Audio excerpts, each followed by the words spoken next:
bonjour. Pour celles et ceux qui étaient là avant et encore avant, j'ai animé 2 conférences. Voilà, c'était pas prévu, mais ça fait un moment que je l'ouvre. Donc maintenant, c'est à moi. Comment ça va? Bien. Bon, en même temps, si vous m'aviez dit ça va pas, je n'aurais pas trop su quoi dire. Écoutez, merci d'être là. Ça fait plaisir. Aujourd'hui, on va parler de vous. On va parler de toi. Je tutoie. Je tutoie beaucoup, donc c'est comme ça que ça se passe. On va parler de photos. On va parler surtout de ce qui est derrière et qui est vachement plus important. Toi. Donc, puisque tout part de toi, toi là qui sais plus trop, qui sait pas trop, qui est complètement paumé face à un truc. Et on va essayer de replacer tout ça et de recentrer le photographe au milieu de ce qui compte le plus pour lui en essayant très modestement, en 30 minutes, de faire en sorte que tu puisses trouver un peu plus ta place dans la photo. Et je ne m'étonne pas sur ce problème-là parce que c'est quelque chose qu'on me remonte beaucoup sur Instagram. Et trouver sa place dans la photo, trouver les réponses à tout ça, c'est pas forcément super simple. Donc justement, on va voir. Alors justement, ça va pas. Si ça doute, ok, c'est cool. Ok, je comprends, je suis aussi passé par là jusqu'à ce que je dise ok, pas mal de choses. Alors, j'ai pas non plus la prétention de dire que j'ai trouvé la solution ultime, faites tous comme moi et vous serez sauvés, je vive la vie, pas du tout. Par contre, on va tout faire pour que tu puisses toi aussi dire merde, ça y est, je l'ai dit, et accessoirement rester poli, ben raté. Bref, on y va, tous les deux, beaucoup ensemble. Et on va faire ça en 3 chapitres. On va poser le décor, on va se demander comment trouver sa voix dans la photo. Et on va parler du concret, parce que le concret, il n'y a que ça de vrai. On peut passer des heures, des minutes, des mois, des années à se demander, poser des questions, attendre la validation extérieure de photographes plus accomplis que nous pour trouver sa place. Ça ne marche pas. Arrête de faire ça, merde, ça ne sert à rien. Il n'y a pas quelqu'un qui va arriver déjà avec un papier, hop, tu es digne d'être photographe. Non, en fait, tu l'es, déjà, de base. Tu l'es parce que tu es un être humain, que tu as le droit et que tu n'as pas besoin d'une validation extérieure pour te sentir photographe. En tout cas, si, mais elle ne vient pas de l'extérieur. Alors voilà, on va poser le décor, on va voir les problèmes, on va faire en sorte de les regarder en face. Et j'aimerais que tu puisses répondre à ces questions-là. Je vais te poser 2 questions. Mon rêve absolu en photo, c'est quoi? Enfin, pas le mien, hein, on s'en fout du mien. Ton rêve absolu en photo, c'est quoi? Et si je n'avais plus peur de rien, je ferais quoi comme photo? Mais réponds pas tout de suite. Garde ces photos. Je suis fatigué. Garde ces questions en tête et on va y revenir tout à l'heure. Mais ces questions sont très importantes. Elles vont vraiment t'aider par la suite. Alors, en général, ce qui pose problème chez les photographes, j'ai pas de style. S'il vous plaît, me chantez pas Christophe Maé. C'est pas. Ça, j'aime pas. Je ne sais pas ce que je veux faire exactement. Vraie question en général. Bon, oui, le sujet, oui, paysage, mariage, culinaire, géranium, ok, ce que tu veux. Mais au-delà de ça, est-ce qu'il n'y a pas une intention derrière le sujet? Est-ce que le sujet seul est le vrai vecteur et la vraie motivation à faire nos photos? En général, c'est ce qu'on croit au départ, jusqu'à ce qu'on comprenne que derrière le sujet qui nous a amené à faire de la photographie, le ou les sujets, il y a quelque chose de très personnel, il y a quelque chose de très intérieur. Et c'est ça, en fait, qui nous pousse à faire de la photo et à continuer de vouloir en faire. J'ai pas confiance en moi. Ne me dites pas qu'ici, vous êtes tous les doigts de pied en éventail face à vos photos en vous disant que vous avez tous confiance en vous. J'y crois pas, que dalle. C'est valable pour moi. Hein. Attention, vous n'allez pas croire que je suis sûr de moi tout le temps. Mes photos, je kiffe, c'est les meilleurs du monde. C'est pas vrai. Pas complètement. Je plaisante. Ensuite, je trouve que les autres photographes font mieux que moi. Oui, quoi certains, oui. Mais tant mieux. Tant mieux. Et justement, on va revenir là-dessus. Avoir un complexe face à des photographes que l'on estime immensément meilleurs que nous, ok, ça peut se comprendre, mais c'est quand même pas une finalité. Il y a beaucoup de choses qui devrait plutôt vous motiver à essayer de marcher sur les traces d'eux, en tout cas en partie, plutôt que de vous dire, mais cette personne, ce photographe a tellement de talent, il a un parcours exceptionnel, il arrive à un résultat que je n'obtiendrai jamais, et bien j'espère pour vous que vous l'obtiendrez jamais. Parce que en fait, ce n'est pas le résultat de ou des personnes face à vous, photographes qui vous inspirent, que vous devez atteindre, mais le vôtre.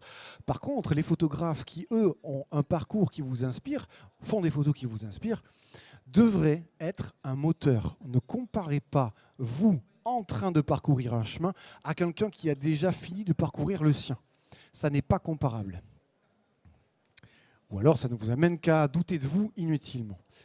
Tout existe déjà, ça pose problème, puisque beaucoup de photographes veulent se différencier à tout prix, tellement à tout prix, qu'ils veulent faire quelque chose qui n'existe pas pour être reconnaissable.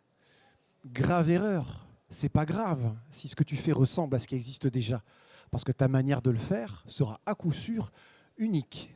À partir du moment où tu fais jouer tes choix, tes influences, tes valeurs dans ta photo, il y a de fortes chances que la manière d'arriver au résultat, manière qui est plus importante que le résultat lui-même, il y a de fortes chances que tu arrives à un résultat qui te convienne et qui te comble.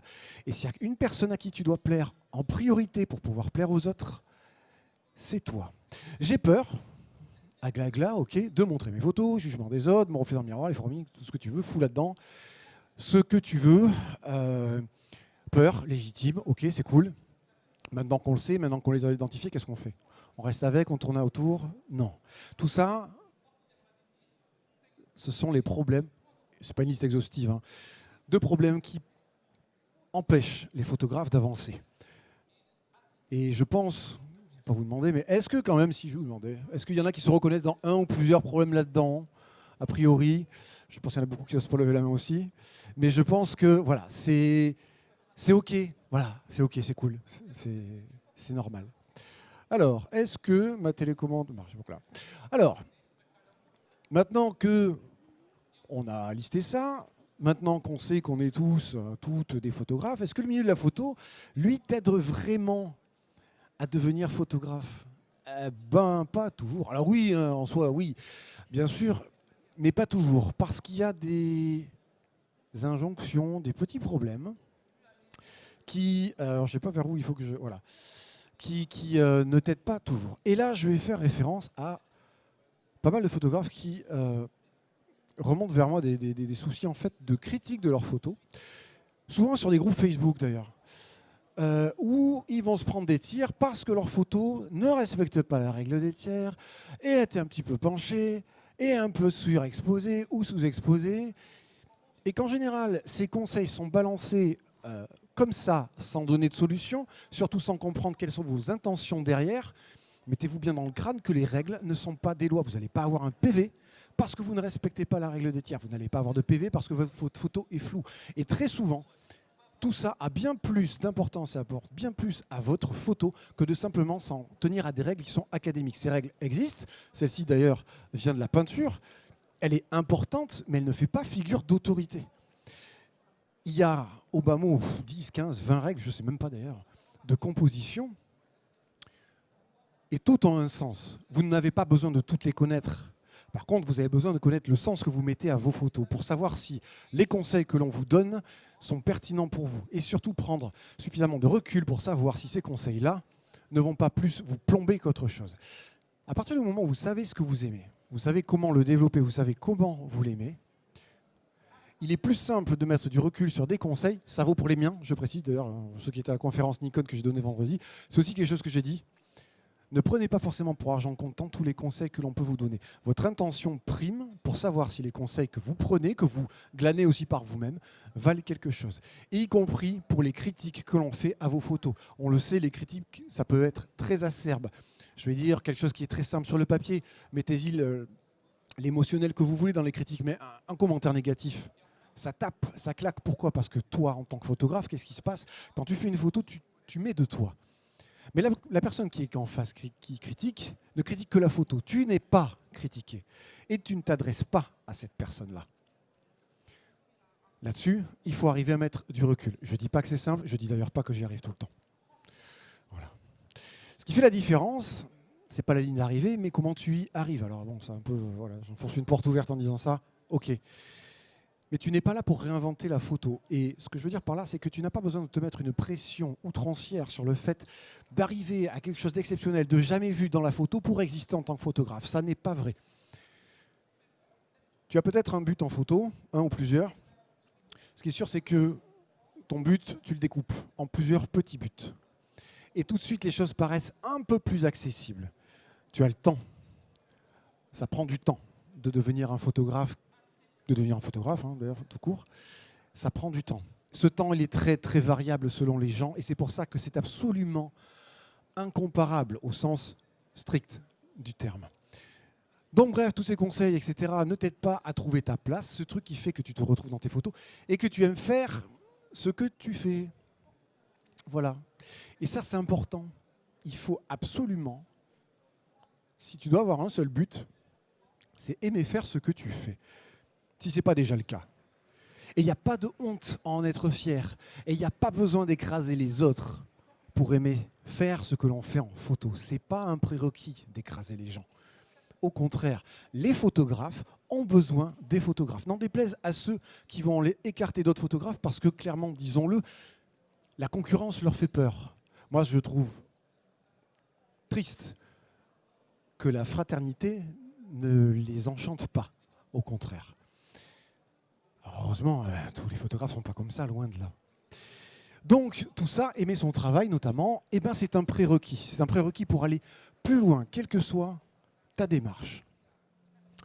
Par exemple, si tu veux être photographe pro, tu ne peux pas te lancer, ou être pro, parce que je pense qu'il y en a ici, tu ne peux pas perdurer dans la photographie professionnelle à long terme si ce que tu fais ne te séduit pas un minimum. Et ce n'est pas toujours facile de se remettre en question, surtout que des fois, on a l'impression aussi de faire le tour de son sujet, on a l'impression de ne plus avoir grand-chose à donner, de ne plus avoir trop la passion de ce qu'on avait avant. C'est normal, c'est OK. La remise en question est essentielle, mais pas toujours facile. Faire ta première expo, c'est pareil. Tu ne vas pas exposer un travail que tu n'estimes pas un minimum. Je ne dis pas que ça suffit pour ne pas avoir peur du premier regard du public. Rappelle-toi simplement que ce qui est jugé là, c'est ton travail, pas toi. Rappelle-toi aussi que les gens sont bien plus bienveillants que ce que tu veux croire, surtout sur les réseaux. Je ne dis pas qu'attention, il n'y a pas des gens embusqués pour nous tirer dessus, mais dans l'idée, en général, les gens sont bien plus bienveillants que ce qu'on veut bien leur prétendre. Te faire publier dans un magazine, same, il faut quand même que tu sois un minimum content de ce que tu fais. Participer à des concours, faire un voyage photo à thème, faire une vraie série de photos, etc. Bref, je ne vais pas tous les citer, mais l'idée qui est à comprendre ici, c'est que tu dois accepter le fait que aimer ce que tu fais est absolument essentiel pour que tu puisses continuer à être photographe, un photographe accompli. Tout le monde n'a pas les mêmes buts, tout le monde n'a pas les mêmes capacités, il faut le dire aussi, et ça n'en fait pas de moins bons photographes. C'est simplement qu'on a tous des buts qui sont très différents et qu'il est dommage de caler nos buts sur ceux des autres qui ont déjà été accomplis. C'est un travers qui vous mènera peut-être à vous péter une cheville sur le chemin. Alors, la liberté en photo a un prix, celui de l'égoïsme. J'explique avant qu'on me jette des canettes à la gueule. Être égoïste, c'est avant tout penser à soi. Penser à soi en photo, c'est savoir être clivant. C'est savoir se dire que merde, j'en ai marre de vouloir essayer d'appartenir à tel ou tel domaine de la photographie et du coup de m'empêcher de faire telle ou telle chose pour y arriver. Ne sacrifiez pas votre propre accomplissement artistique au profit d'appartenir à un groupe qui n'est peut-être pas fait pour vous. Alors voilà, oui, j'ai mis du temps. Voilà. Il n'y a pas de nombre de places définies. En fait, il y a de la place pour tout le monde. À partir du moment où tout le monde fait quelque chose avec une approche qui sera forcément différente de celle du voisin, je vois le rang en haut, imaginons que vous fassiez tous de l'animalier. Il y a autant de façons d'y arriver qu'il y a de personnes ici. Vous n'êtes pas tenu de faire forcément comme les autres. Vous pouvez vous en inspirer, ça c'est autre chose. Et faire de la photo se fait donc avant tout pour soi. Alors voilà, trop écouter, trop copier, on ne fait que prendre la place qu'un autre a déjà usée. Cette place, c'est pas la tienne. Ça n'est pas tenable à long terme de rester dans, on va dire, le presque le fanatisme de certains parcours photographiques ou de certains photographes. C'est une erreur que j'ai pu faire aussi, mais comme beaucoup, je pense qu'elle est humaine et qu'elle est presque essentielle au départ, parce qu'il faut savoir s'en émanciper. Je pense que trouver l'inspiration chez certains photographes est un excellent moteur pour démarrer. Waouh, j'ai envie de faire comme lui. Très bien. Il y a un moment donné, il faudra simplement arriver à te dire, maintenant j'ai envie de faire comme moi. Alors, comment on fait pour trouver sa voie en photo ? En général, il n'y a pas besoin d'aller regarder à l'autre bout du monde pour ça, et c'est ça le plus compliqué, je vais y arriver, c'est qu'il faut savoir regarder bien plus près. Les réponses sont souvent bien plus près. Et au fait, s'il y en a qui ne me connaissent pas ici, parce qu'il y en a forcément qui ne me connaissent pas, honte à vous, je vais me présenter rapido. Je m'appelle Yoann Terraza, on m'appelle Rouge sur les réseaux, puisque j'ai très mauvais caractère, et que derrière cette bourrinerie, je reste bienveillant, et j'espère que j'amène un petit peu de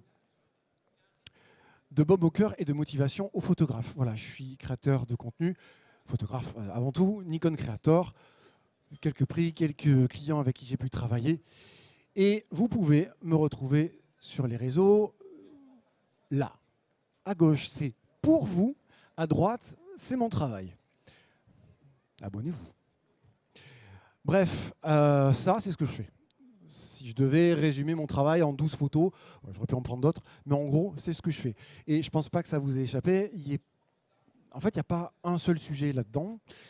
Il y en a en gros 2, mais en soi, je tourne à peu près sur 3 sujets. Et c'est OK. Je ne vais pas détailler tout mon travail. Je suis très inspiré de la peinture. Vous irez voir. Et je fais beaucoup de paysages, notamment.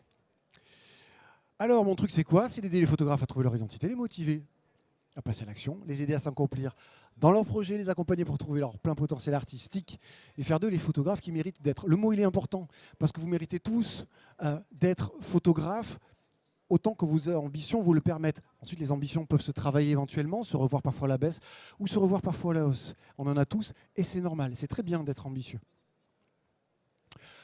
Et maintenant, je vais te parler d'une photo pour que tu comprennes bien ce qui se passe. Alors, juste une, hein, voilà, Monsieur Rouge n'est pas content, mais c'est la vie. Celle-là. Moi qui, depuis tout à l'heure, depuis 2 minutes, en fait, te parle du fait de ne pas forcément te trahir, te soudoyer pour appartenir à un groupe, à une caste photo, quelle qu'elle soit. Cette photo-là est la photo qui m'a libéré. Ça se voit, elle est pas mal post-traitée. Alors, on ne sort pas très bien sur l'écran, mais on s'en fout, c'est pas grave. Pendant des années, je voulais appartenir à la case des photographes nature, alors principalement en paysage. Et ça me posait vite un problème, c'est que quand j'allais un petit peu trop loin dans le travail de post-production, ah oui, mais non, mais c'est trop travaillé, ah oui, mais non, mais c'est pas naturel, ah oui, machin, etc. Et il y a un moment donné, j'ai dit, en fait, merde, quoi. C'est-à-dire que j'en ai marre de faire plaisir et de perdre notre attention, s'il vous plaît. Avec les lauréats du prix Picto de la photographie de mode aura lieu à 16h30 à l'auditorium Boris Vian, niveau -2. Merci. De rien.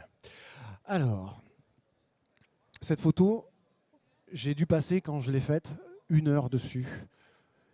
Et j'en étais vachement content. Vous avez le droit de ne pas l'aimer, ça m'est égal.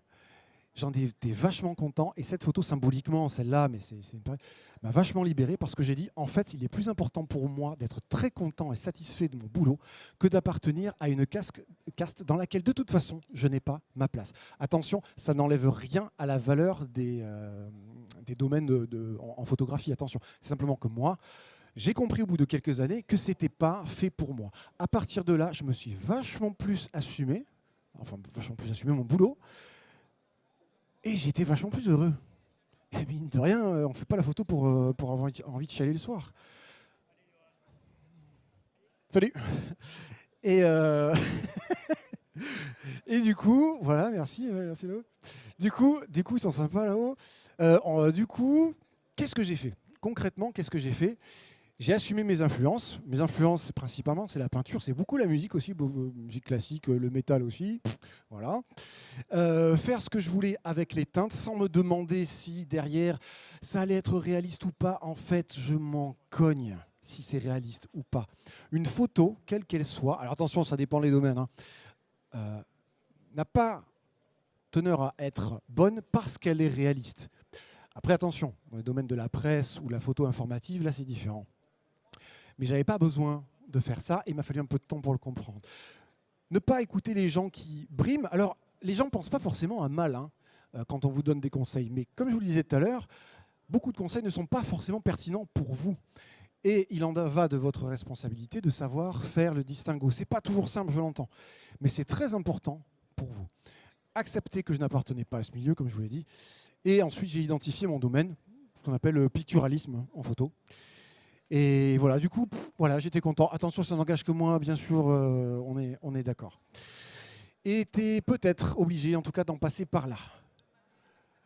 De te rendre compte que beaucoup des décisions que tu as pu prendre dans ta vie ont parfois demandé du temps pour des décisions majeures. Et le temps, tu l'as. En photographie, c'est quelque chose que l'on oublie simplement aussi beaucoup par les réseaux sociaux, où tout va vite, tout va trop vite, tout va machin. Ok, c'est cool. Mais photographe, ça prend du temps. Développer ton style, développer ton approche prend des années. Et c'est complètement antinomique avec Instagram. Complètement. Et tu es unique factuellement. Je ne suis pas en train de te brosser dans le poil, c'est simplement que tu es unique par tout un tas de choses. À partir de là, tu as la voie qui est libre devant toi pour trouver un sens à ce que tu veux faire en photo.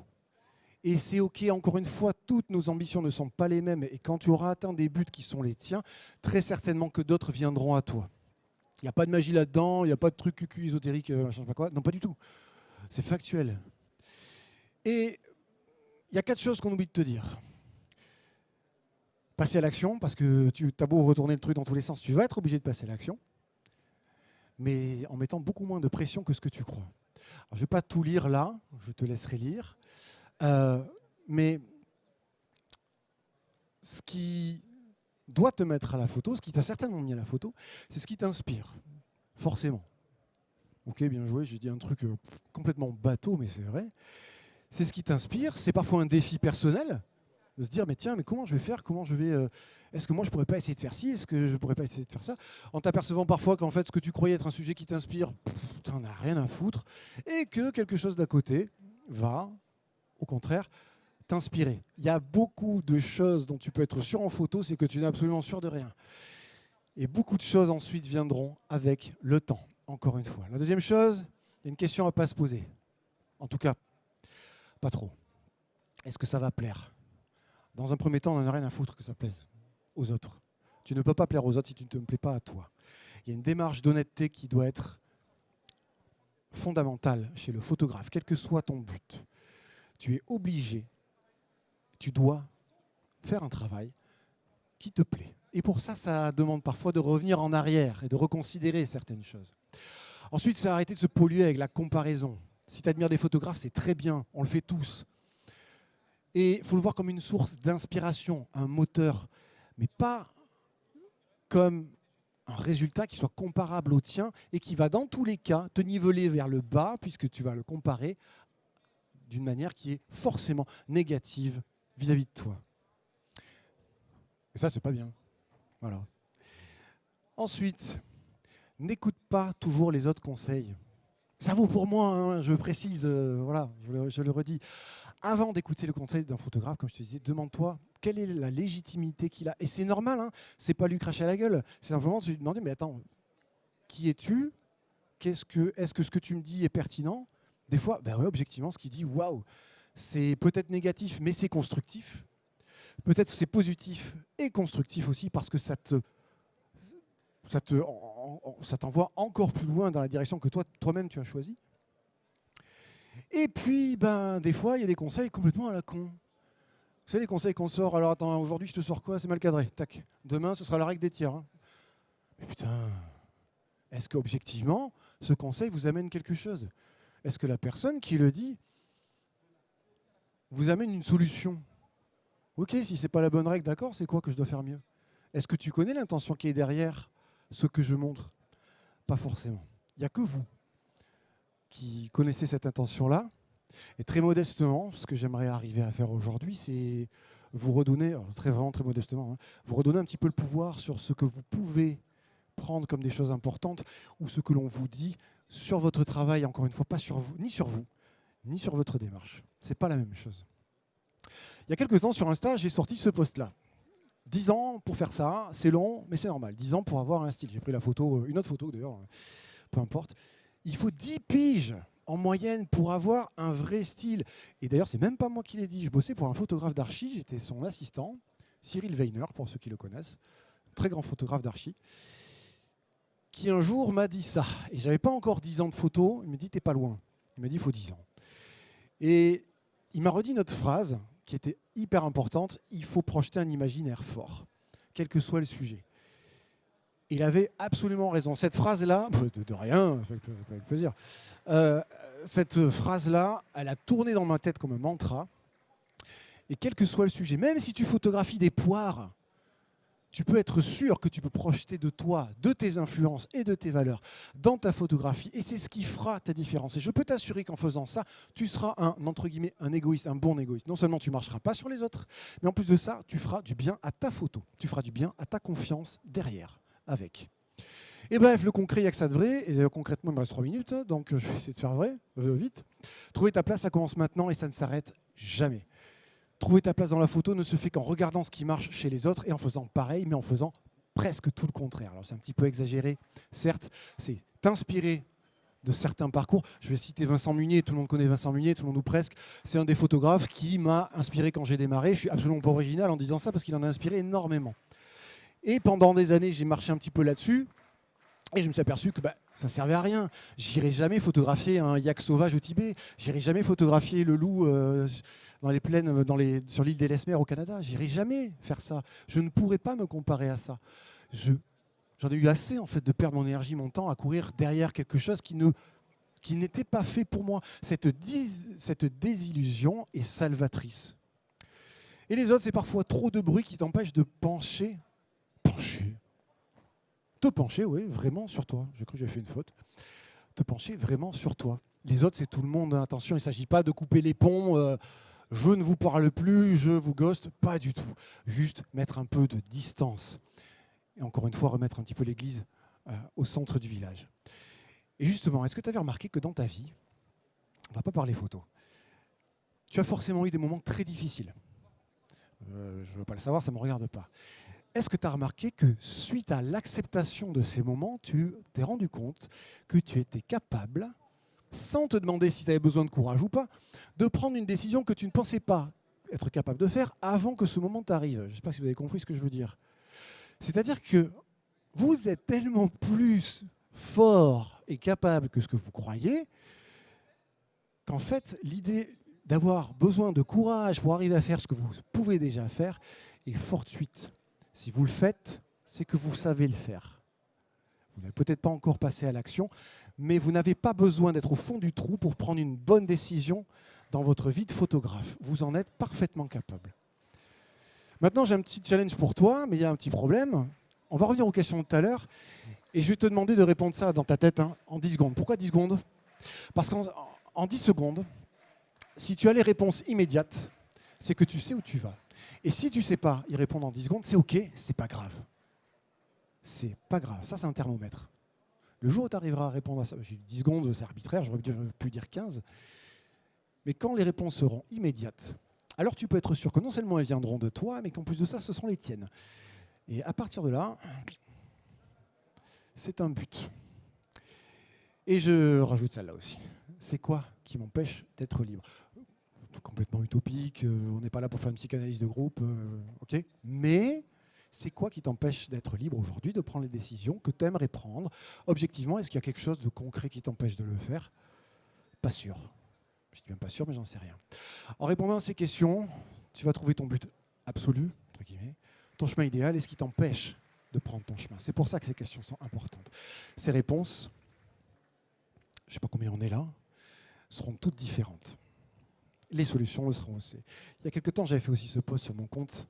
Tu as 1 an pour faire ça. J'avais demandé aux gens de se donner 1 an pour se fixer un but et essayer d'y arriver. Si tu veux jouer le jeu, vas-y. Profite de ta venue ici aussi pour faire ce que tu ne feras jamais. Il y a énormément de personnes bienveillantes, de gens talentueux un petit peu autour de toi. Et c'est peut-être le moment d'aller les voir, de montrer ton travail, de parler de ce que tu fais, de ce que tu n'oses pas faire aussi. Bref, de passer à l'action concrètement par les mots. Très peu de choses qui t'amèneront loin dans la photographie se passent derrière le boîtier. Mais avoir un très bon boîtier, c'est important. Mais être quelqu'un à peu près au clair sur ce qu'il décide de faire en photographie, ça l'est bien plus. Et c'est tout ce que je te souhaite.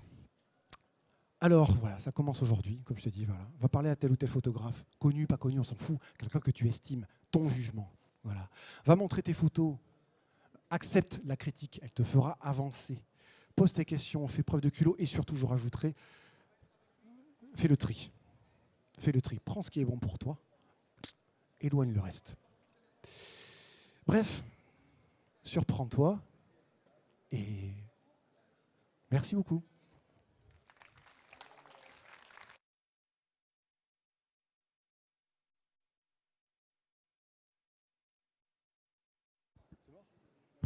Pardon. S'il y a des questions, allez-y. Je ne sais pas s'il y a beaucoup de temps pour les questions. Sinon, je reste dans le coin et on peut en parler. Et s'il n'y a pas de questions, je vous libère et vous pouvez aller vaquer aux occupations. Oui, dis-moi.